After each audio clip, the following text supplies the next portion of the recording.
Yes, we have already recited this poem, lesson number 7, A Child's Thought. Such a wonderful poem where you get so many, words where a child can dream of, what a child can dream of, and, beyond your imagination, so many things. Really, the dreams of magic land. I find such pictures in my head. Dreams of magic land. Really, this was really a great poem.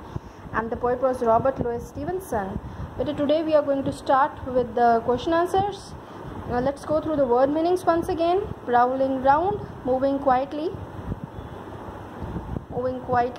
This way it's okay. Enchanted bar. This is, you can write even simple word forest. I'll write once again. Forest. Forest. Forest. For the word enchanted bar. Gallant, brave. Trip. Where is the word? This you got. Trip. Walk, dance or run with quick light steps. Flank. Placed on both sides. Like here the door was there, flank on both the sides. Like the guards, they used to stand sometimes. Flank.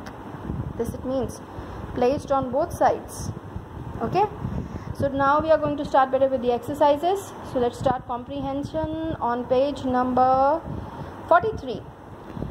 We have, what does the child do when he wakes up? Yeah, B part. He tries to find the magic land he had seen in his dreams. You remember? When at 7, when he wakes again, you remember? Better, yes, that when at 7, when I wake again, the magic land I seek in vain. So magic land. He tries to find the magic land he had seen in his dreams. Second, castle frowned, the child means that, yes, castle looked imposing and threatening, as if, such a big one. Frowning otherwise better in anger when you have some expression on your face. But here the castle frowned means looking threatening, a kind of, the person sometimes when a person looks threatening when he's in that anger mood. You got angry mood, so that is the thing only. Castle looked imposing and threatening as if that much big in the dream. Now exercise B. Okay, before that, because this we are supposed to do in the notebooks, word study, this we will finish there in the books only. But they have given, there are some words that are very commonly used together. For example, the word enchanted is more commonly used to describe magical forests and castles in fairy tales and legends. Identify words from the poem that are commonly used with the underlined words. Fill in the blanks with those words. So the guards flank, the gates of presidential palace. So with guards, the word flank.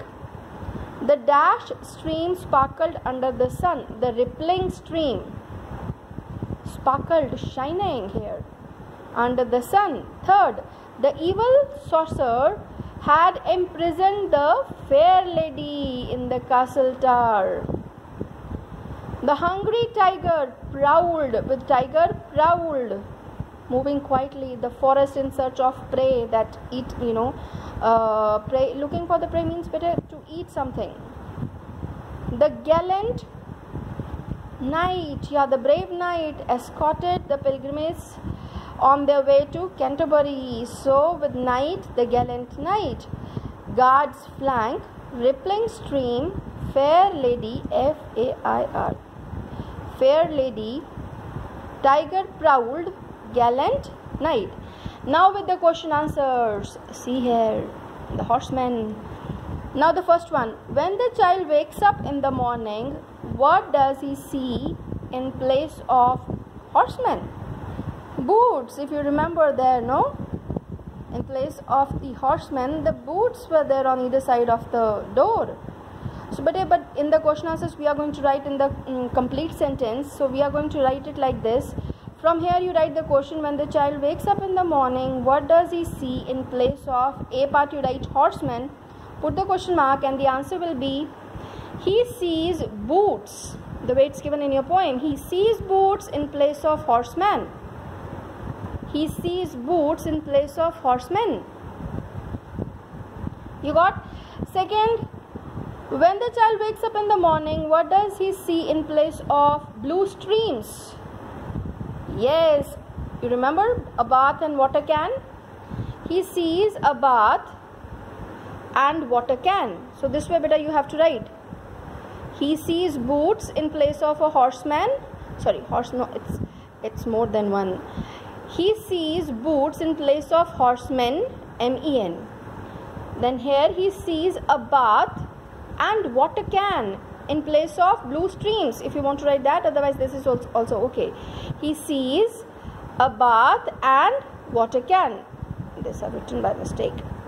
Then question number 2, A part. Here let's come. Reference to context. I seek in vain. What does the child seek? Seek means wanted. So better the answer will be, the child seeks the magic land. Wanted to see the magic land once again, but when he wakes up, he saw the ordinary things over there around. The child seeks the magic land. There was does in the question, but that is why when we change this verb in the answer, this S will goes to seeks. The child seeks the magic land. Now this one. When does the child seek it? You remember when he wakes up. So we are going to write here, the child seeks it. I am going to put it like this so that you can pause and see also. The child seeks it when he wakes up at 7 in the morning. The child seeks it when he wakes up at 7 in the morning. Okay. Third part. Where is it to be found? Yeah. The child seeks it when he wakes up at 7 in the morning. Then the C part. The magic land is only to be found in the child's dream. Better here they have written the question, where is it to be found? It here means the magic land. Where is it to be found? The magic land is only to be found. Here magic land means in the question the way they have written it. This magic land is it. The magic land is only to be found in the child's dream. Very good. I'm just keeping it like this. No, I'll stand up and so that you can even pause and you can write. I hope now it is clear. Okay, now question number 3. Question number 3. 1 minute. Question number 3, the side. What does the child mean by I find such pictures in my head? Describe any 2 pictures that the child finds in his head. So let's write. The child means that he dreams of the magic land when he goes to sleep. I find such pictures in my head, but the child means that he dreams of the magic land. He dreams of the magic land when he goes to sleep. Now you have to, describe any 2 pictures. So there were so many, the castles with dragons prowling round, gardens where magic fruits are found, fair ladies present in a tower. Then so many were there in the book. Fairies also, then gallant horsemen were also there. So we have, you are supposed to write only 2, so I have written only 2 over there. But you can write any of these, okay? By making little next paragraph, the child finds so many pictures in his head like, put the dot, gardens where magic fruits are found, comma, castles with dragons prowling round, and etc. But we are supposed to write only 2 pictures. We have to describe only 2 pictures. So I'm going to do it like this so that you can pause somewhere and write. Okay.